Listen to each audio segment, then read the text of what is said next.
Unit 1, Fundamentals of Financial Planning, Lecture 1, Introduction and the 6-step financial planning process. Introduction, Financial Planning and 6-step process. What is financial planning? The FPI, or Financial Planning Institute, gives us the following definition. In order to prepare for your future, you will need to find a way that you can manage your finances to achieve your life goals. Financial planning will help you do this, and the financial planning process follows a 6-step approach. All of these steps are important in developing a financial plan that is tailored to your own unique circumstances. What is the importance of financial planning? Financial planning can help a client prepare for reducing their current debt levels, maximizing their wealth over the long term by making appropriate investment decisions, preparing for emergencies such as unexpected expenditure, buying a new car or a house, marriage and children, achieving financial independence after retirement, and lastly, ensuring that the client's affairs are in order at death, such as having a valid will in place. What is the 6-step financial planning process? It's a process that enables financial planners to provide their clients with suitable financial advice, as well as to draft a financial plan. And we'll have a look at each of these 6 steps in detail. Step 1 is establishing and defining a professional relationship. This is where the financial planner meets the client for the first time, and you'll inform the client what services you can offer, as well as the necessary disclosures as required by the FACE Act, such as your personal details, product suppliers, and qualifications. You'll establish whether you can meet the financial needs of a client, and you also define the scope of engagement. So does your client only have a single need, such as purchasing a financial product, or is a full analysis of their financial status required? Step 2 is a gathering of information and data from your client. Here you want to establish the current circumstances and financial goals and objectives of your client. You'll do this by collecting quantitative information, such as what is your client's salary, what are their monthly expenses, as well as qualitative information, such as in which suburb does your client live, are they married, do they have a valid will in place. Once you've collected your client's information, step 3 is now to analyze that information. So you're going to assess the client's objectives, needs, and priorities, such as debt management. Do they have an emergency fund available? What is their current tax situation?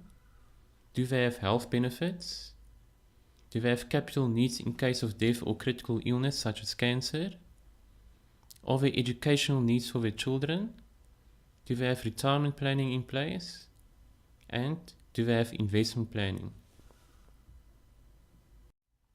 Step 4 is preparing and presenting recommendations and solutions, and this is done through a financial plan, which consists of client details, client needs and objectives, assets and liabilities, and recommendations and an annual review date.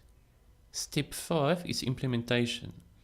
There's no point in developing a comprehensive financial plan if no implementation takes place. And for this to take place, the financial plan requires agreement from the client to the recommendations, and you need to identify and present the relevant products for implementation. Step 6 is review and monitoring of a financial plan, and this usually takes place on an annual basis and accounts for changes such as marriage, a death in the family of the client, any new dependents, changes in legislation, new products or services on offer, or an increase in salary. Regulatory environment. It is essential that a financial planner has to be compliant. This means acting in accordance with the requirements of legislation applicable to the financial services sector. And as an overview of the regulatory environment, we're going to have a look at 4 main acts: FACE, FICA, POCA, and POCTATARA. which will be discussed in detail throughout the lecture.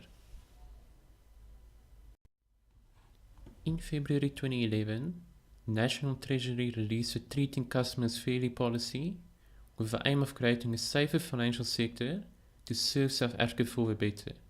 And the aim of this policy is to ensure that the interest of a customer is prioritized at all stages of the product life cycle, to ensure that they receive sufficient information and educated with regards to financial issues and decisions, and simply being nice does not mean that the customer will be satisfied.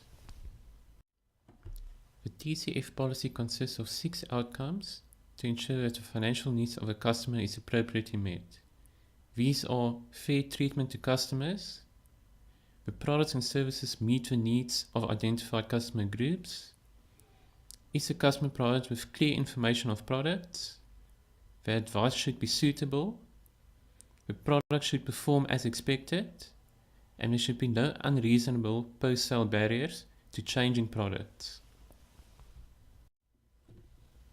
The objective of a retail distribution review is to ensure that advice and distribution models support and are aligned with the 6 outcomes of a TCF. The desired outcomes are to provide fair access to suitable advice for customers, to enable customers to understand and compare the nature, value and cost of advice provided, to enhance professionalism in advice, to enable customers and distributors to benefit from fair competition, and lastly to support sustainable business models for financial advice.